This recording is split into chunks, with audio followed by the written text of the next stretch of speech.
జీవనదివిగా ఒక మోక్షనిధివిగా పండ్లు పూలు పసుపుల పారాణి రాణిగా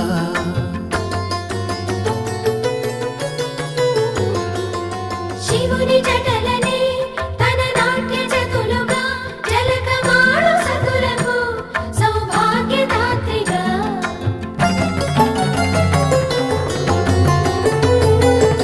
గండాలను పాపాలను కడివేయగా ముక్తి నదిని మూడు మునకలే చాలుగా జలది వెనతలకు పోసె జనని గంగా భవాని ఆమె అండ మంచుకొండ వాడని సిగ పూదండ గంగోత్రి గంగోత్రి గల గల గల గంగోత్రి హిమగిరిధరి హరిపుత్రి గల